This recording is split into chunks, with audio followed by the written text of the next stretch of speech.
Bom dia, alunos.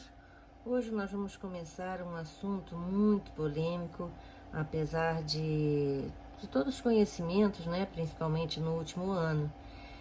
Então, nós temos muitos conhecimentos, porém, infelizmente, ainda muitas dúvidas, e a cada dia novos fatos se somam que fazem com que surjam mais dúvidas ainda, e está parecendo um buraco sem fundo.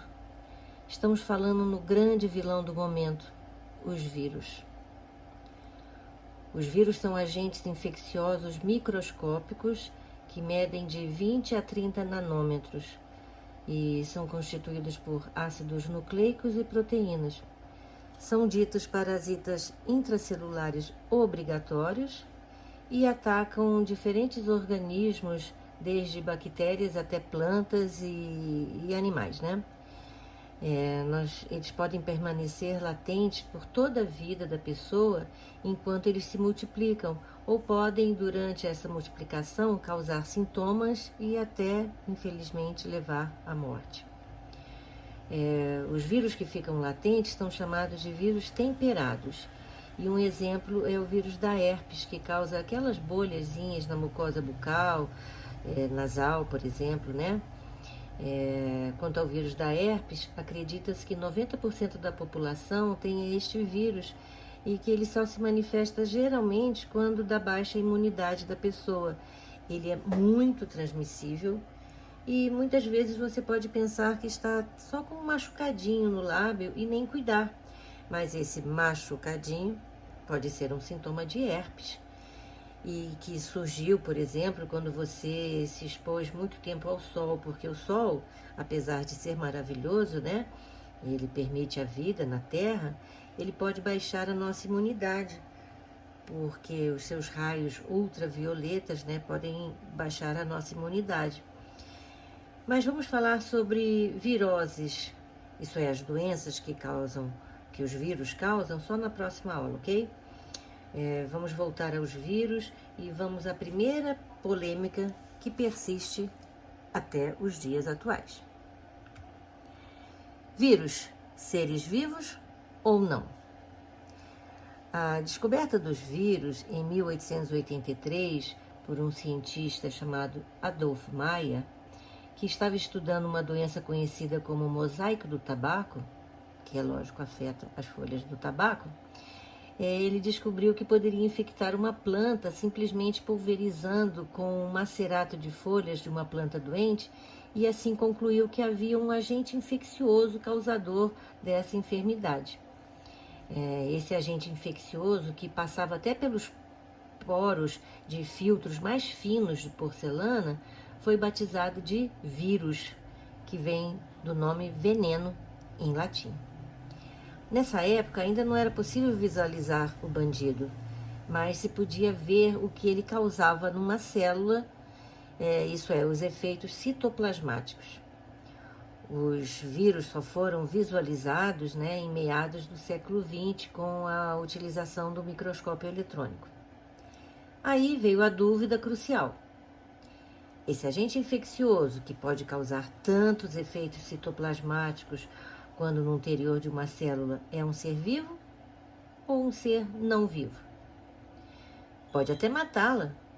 É um ser vivo? Ainda hoje, muitos são os cientistas que defendem cada um dos lados e não se chegou a uma conclusão definitiva, que, a meu ver, não tem a mínima importância. Se são vivos ou não, o que importa é que eles podem nos matar. Então, nós temos que aprender o máximo sobre eles para ou neutralizá-los ou, como espécie, aprendemos a viver harmoniosamente com eles, certo? Vamos então ver alguns argumentos de cada lado. Sim, os vírus são seres vivos. Por quê? Porque possuem material genético. Um vírus, como nós vamos ver, é uma caixinha de proteína que tem dentro material genético. Esse material genético é o RNA ou o DNA. Outro argumento, ele é capaz de se reproduzir. Sozinho? Não. Até quando ele está no ambiente, fica como se estivesse assim dormindo. E ele nem é chamado de vírus, é chamado de vírion. Então ele precisa de certas condições para se reproduzir. A condição tipo no-go é estar dentro de uma célula. E é por isso que eles são chamados de parasitas intracelulares obrigatórios. Outro argumento? Ele pode evoluir. Sim, além de evoluírem, podem fazer isso bem mais rápido do que seus hospedeiros, como nós, os humanos, por exemplo. O vírus da gripe pode ser totalmente diferente de uma região geográfica para outra, e também o vírus causador da AIDS. Esses vírus podem evoluir por seleção natural. No caso do vírus da gripe, ele pode desenvolver uma infectividade maior, por exemplo. E já o HIV pode evoluir e apresentar resistência às drogas usadas para seu controle e para seu combate. A seleção natural ocorre quando há variação genética em uma população, isto é, quando há diferenças genéticas. E no caso dos vírus, a variação vem de duas fontes principais. Primeiro, a recombinação, que é quando os vírus trocam pedaços de material genético, DNA ou RNA. E o segundo é por mutação, uma mutação aleatória, quando ocorre uma alteração na sequência do RNA ou DNA de um vírus. Todos sabem, né, que a cada ano novas linhagens do vírus da gripe aparecem, e é por esta razão que as campanhas de vacinação contra o influenza são anuais. A recombinação acontece quando dois vírus infectam a mesma célula ao mesmo tempo. E aí, como ambos estão usando a maquinária da hospedeira, isso é, da célula hospedeira, para produzir mais partículas virais, vai haver muitas peças de vírus, incluindo genomas recém-produzidos, flutuando na célula. E aí podem acontecer duas coisas, ou melhor, a recombinação pode ocorrer de duas maneiras diferentes. Primeiro, regiões similares de genomas virais podem se parear e trocar pedaços, fisicamente quebrando e reconectando o DNA ou o RNA. Segundo, vírus com segmentos diferentes podem trocar alguns desses segmentos, no que chamamos de rearranjo. Um mestre nesse fenômeno de rearranjo é o vírus da gripe. E aí nós temos surtos de gripe suína, né, que causou uma pandemia em 2019, por exemplo. E no caso das mutações, bem, uma mutação é uma mudança permanente no material genético de um vírus e pode acontecer se houver um erro durante a cópia do DNA ou RNA viral. De uma forma geral, os vírus de RNA têm altas taxas de mutação quando comparados aos de DNA. E por que isso acontece? A principal diferença está na maquinária da cópia. A maioria dos vírus de DNA copia seu material genético usando enzimas da célula hospedeira, as DNA polimerases, que revisam o DNA, isto é, reconhecem e consertam os danos enquanto fazem a cópia do vírus. Porém, os vírus de RNA usam enzimas chamadas RNA polimerases, que não fazem essa correção e, portanto, muitos erros são cometidos. Um bom exemplo de um vírus mutante é o HIV. Está certo que muitas mutações serão prejudiciais, aos próprios vírus e vão causar até a sua morte. Porém, algumas ajudam o vírus a se replicar em condições específicas e podem, por exemplo, causar resistência aos medicamentos. Já se sabe que quanto maior a população, maior a probabilidade de que terá um vírus sofrer uma mutação aleatória, sobre a qual a seleção natural pode atuar. E um outro fator importante é que os vírus se reproduzem muito rapidamente, fazendo com que suas populações evoluam muito mais rápido do que a população de seus hospedeiros, Por exemplo, o HIV, ele completa seu ciclo de vida em apenas 52 horas, quando comparado a cerca de 20 anos do ciclo de vida humano. Ínfimo, né? Então, estratégias de prevenção devem ser tomadas, específicas para cada virose, que vai ser o assunto da nossa próxima aula, ok? E quais os argumentos que são defendidos por quem acha que os vírus não são seres vivos? Primeiro argumento: não possuem célula. A teoria celular diz que todo ser vivo é composto por células, e que é a unidade funcional da vida, né? Bem, se os vírus são acelulares, não são seres vivos. Primeiro vamos ver que o conceito de vida é muito discutido, né? Quando a gente olha para um ovo, a gente diz que ali tem vida? Não parece uma pedrinha branca e redonda? Pois é, né? Outro argumento é que eles são parasitas intracelulares obrigatórios. E o que isso quer dizer?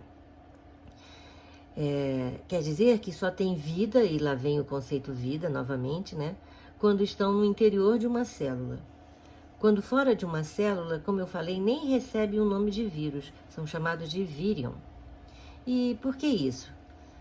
Porque não têm um metabolismo próprio, isso é, eles dependem totalmente do metabolismo celular da célula hospedeira, né, para que se reproduzam e etc. E por fim, até hoje, nas classificações atuais, os vírus não pertencem a nenhum reino. E aí? Você já tem uma opinião formada? Esse é o esquema básico de um vírus.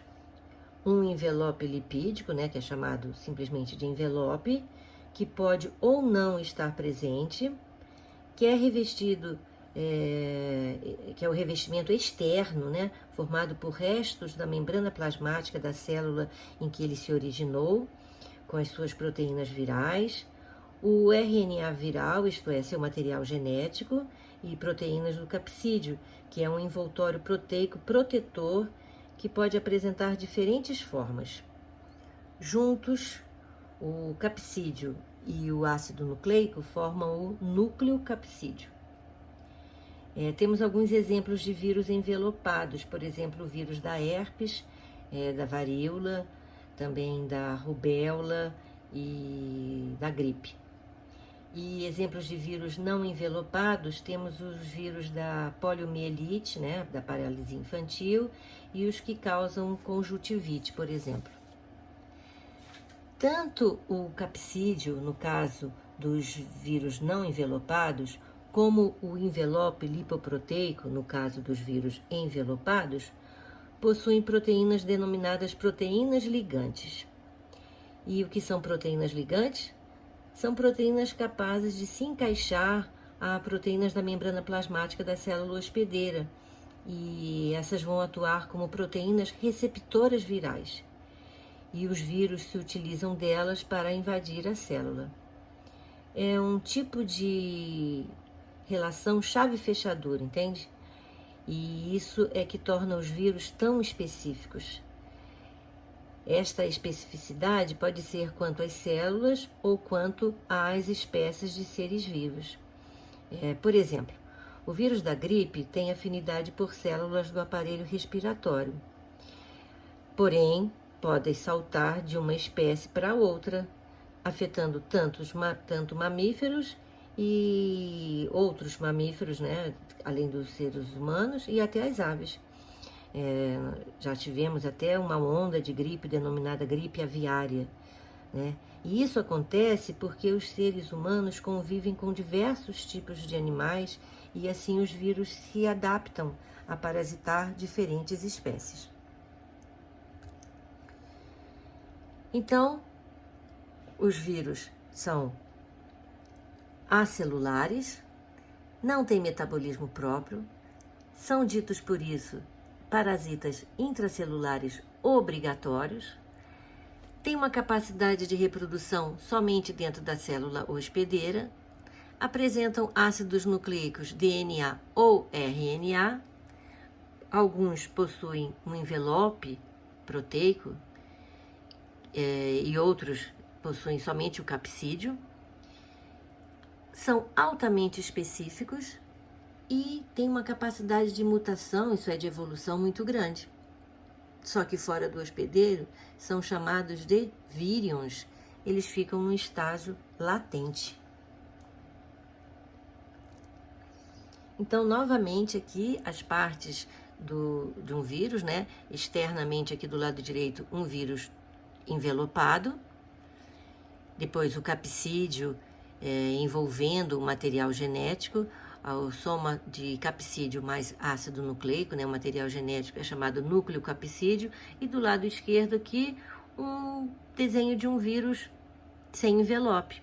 Tá? Só formado pelo capsídeo, né, que é formado por unidades que formam o capsídeo, que são chamados capsômeros, e o ácido nucleico. É como se fosse uma caixinha, né, esse vírus nu, ao contrário do vírus envelopado, né, é uma caixinha de proteína guardando o ácido nucleico. E aí a gente pode comparar o tamanho de um vírus com uma hemácia. Veja a diferença, né? Como eles são bem menorzinhos. Eles são medidos em nanômetros, que é 10 a menos 9 metro, ou a bilionésima parte de 1 metro. Essa aqui é a Escherichia coli, que é uma bactéria comum nas nossas fezes, né? Que geralmente não causa doença. Elas estão ali, né, no nosso intestino, ocupando espaço e impedindo que bactérias patogênicas se instalem ali. Elas são muito usadas na engenharia genética para a produção de insulina, né? Elas são modificadas geneticamente e produzem insulina. Porém, elas podem causar infecções urinárias quando chegam erroneamente, né, ao aparelho excretor. Então, nós vemos que os vírus, graças a seu capsídeo, podem ter várias formas. Nós temos mais de 100 tipos de vírus que podem causar danos à lavoura. Isso é, parasitando vegetais. Um exemplo é o mosaico do tabaco, que eu já falei, né, que causa uma doença nas folhas do tabaco. Temos um outro exemplo, que é uma doença que tem um nome jocoso, que é a tristeza dos citros, que atinge principalmente as laranjeiras, e um outro exemplo também de nome engraçado é a pinta verde, que ataca os maracujazeiros. Por incrível que pareça, bactérias também podem ser afetadas por vírus, que são denominados bacteriófagos, ou simplesmente fagos, e os chamados fagos T parasitam, por exemplo, a Escherichia coli, né? E em 30 minutos a bactéria infectada é rompida e libera dezenas de novos vírus. E também os vírus podem infectar fungos, e aí nesse caso são chamados de micovírus. Podem parasitar até protozoários. Bem, como vocês estão vendo, neste caso temos vírus específicos para os mais diversos tipos de seres vivos, né? Nós nem vamos falar agora dos vírus que parasitam células animais, tá? Porque são os que mais nos interessam e principalmente agora, né? E nós vamos falar na próxima aula. Bem, esse slide, gente, atenção que eles têm movimento, tá? Esse slide tem movimento. Ele explica a entrada no vírus por um processo denominado fusão. Um exemplo de vírus que penetra na célula hospedeira por fusão é o HIV. Nesse caso, acontece com o vírus envelopado, porque o envelope vai se fundir com a membrana plasmática da célula hospedeira, liberando assim um capsídeo viral. E para que isso ocorra, primeiro o vírus tem que identificar uma célula com a qual, ou para a qual, né, ele tem afinidade. Isso é, que ele tenha a chave para fechadura, ou melhor, que ele tenha as proteínas ligantes que se combinem com as proteínas receptoras da célula hospedeira, falando biologicamente, né? Aí acontecerá a fusão do envelope com a membrana plasmática da célula hospedeira, que nesse caso ficará incorporado à membrana plasmática e apenas o núcleo capsídeo penetrará no citoplasma, onde as proteínas virais serão degradadas por enzimas celulares e o ácido nucleico será liberado. Nessa etapa ocorre a separação do ácido nucleico do vírus. Aí vem a etapa denominada biossíntese. Nessa etapa, o material do vírus é duplicado através da transcrição e tradução pela célula infectada. E para que isso ocorra, é necessário que a célula hospedeira interrompa a síntese de suas próprias proteínas. Por isso, se diz que a célula passa a trabalhar para o vírus. E ela se torna, assim, sua escrava. Ela não realiza mais as funções dela. Ela só trabalha para o vírus. E aí, depois dessa fase de adesão, penetração, remoção do capsídeo e biossíntese, vem a fase de montagem de partículas virais. E nessa fase são formados novos vírus através da união do ácido nucleico com os polipeptídeos que formam o capsídeo. E aí, por fim, temos a fase de dispersão, que é a etapa final da multiplicação viral, quando finalmente as partículas virais são liberadas para o exterior da célula hospedeira. E essa liberação ocorre tanto pela lise da célula, isso é, quando a célula estoura, ou como por brotamento, o que acontece em vírus envelopados. Tanto a lise quanto a formação de vários brotamentos matam a célula hospedeira. Esse é um exemplo que acontece com o vírus da gripe, que é o fenômeno chamado endocitose. Na endocitose, a proteína viral se liga à membrana plasmática, que é estimulada por seus receptores a englobar o vírus. E aí, uma vez no citoplasma, a bolsa membranosa com os vírus englobados funde-se a lisossomas, cujas enzimas digerem os componentes proteicos virais e aí liberam o ácido nucleico. Então vai ocorrer a replicação do material genético do vírus e formação de novas partículas virais e, finalmente, a exocitose, que é quando essas partículas serão expulsas para o meio externo, para fora da célula, e deverão encontrar uma outra célula hospedeira para parasitar. Aqui vale ressaltar que muitos vírus são capazes de utilizar várias vias de captação simultaneamente ou dependendo do tipo de célula-alvo. A terceira forma se refere à injeção do material genético. Vemos que nesse caso é um caso de penetração dos bacteriófagos, isso é, um vírus que parasita a bactéria. E nesse caso, número 3, após a identificação que é feita pela cauda do vírus, ele injeta o seu material genético na bactéria e o resto do vírus, tanto a cauda como a cabeça, ficam de fora. E aí, no interior da célula bacteriana, o DNA viral começa a sua multiplicação e transcreve moléculas de RNA mensageiro usando enzimas da própria bactéria. As proteínas virais produzidas inibem o funcionamento do cromossomo bacteriano, cortando esse cromossomo em pequenos pedacinhos, porque o metabolismo da bactéria está sendo controlado pelo vírus. Aí, moléculas de RNA mensageiro do fago são traduzidas em proteínas e em poucos minutos formam-se centenas de cópias do DNA invasor, que vão se associar a proteínas. E aí, uma proteína viral, a lisosina, destrói os componentes da parede da bactéria e, finalmente, depois de aproximadamente 30 minutos após a penetração de um único bacteriófago, a bactéria é lisada, se rompe e libera dezenas de novos vírus. Agora nós vamos ver dois tipos de ciclo, o ciclo lítico e o ciclo lisogênico. Primeiramente, vamos falar do ciclo lisogênico, que é quando não há destruição da parede da bactéria, tá?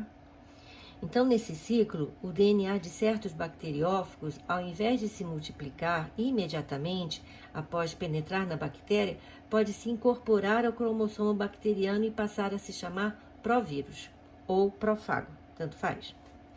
Também pode acontecer de o DNA não se integrar ao cromossomo da célula hospedeira e permanecer no citoplasma bacteriano em estado inativo, constituindo um epissoma. E vai se duplicar cada vez que a célula se dividir. E aí ele vai ser transmitido às células filhas. Esses vírus, como já falamos, são os vírus chamados vírus temperados. Quando o DNA viral está em estado de provírus, não afeta o metabolismo da bactéria. Ela continua a crescer, a se reproduzir naturalmente. Como o provírus vai se dividir a cada duplicação do DNA bacteriano e as células filhas herdam uma cópia do DNA viral no cromossoma que receberam da mãe, os fagos temperados se disseminam por toda a população de bactérias descendente, de uma única célula que foi infectada primeiro. A bactéria que transporta o provírus é denominada lisogênica, uma vez que qualquer momento o fago pode ser liberado do cromossoma bacteriano e destruir a célula hospedeira. As sucessivas divisões bacterianas em que o vírus integrado se transmite às células filhas chama-se ciclo lisogênico. E é exatamente por causa desse tipo de reprodução viral que algumas doenças demoram tanto tempo para se manifestarem no organismo, como, por exemplo, a AIDS e a herpes, como eu falei. Como as células infectadas continuam desempenhando normalmente as suas funções enquanto o vírus está no ciclo lisogênico, os sintomas só serão detectados muitas vezes depois de anos, quando o vírus entrar no ciclo lítico. O ciclo lítico é a fase em que o vírus se liberta do cromossomo e leva à lise da morte hospedeira. Da célula hospedeira. Aqui nós temos um slidezinho de desenho animado, jocoso, fazendo uma comparação entre os dois ciclos, que eu acabei de falar, o ciclo lítico e o ciclo lisogênico. Então, duas células, uma célula azulzinha e uma célula rosinha, violeta, estão representando aqui o que pode acontecer no ciclo lítico e no ciclo lisogênico, para você comparar de um lado e de outro, tá bom? Então, assista esse videozinho, bem jocoso, bem engraçadinho, bem interessante, e você vai entender bem a diferença, tá? No ciclo lítico, então, a destruição da célula hospedeira, que vai liberar a lise da célula, vai liberar vários vírus, e no ciclo lisogênico a célula continua tendo as suas funções normalmente e o DNA do vírus se incorpora ao DNA da célula hospedeira. E toda vez que ela se reproduzir, quem está aí? Um pedacinho do vírus, uma lembrancinha, O DNA viral vai se permanecer e vai continuar nas linhagens que vão surgir da divisão dessa célula que foi primeiro infectada, tá bom? Até a próxima aula, quando nós vamos falar de viroses.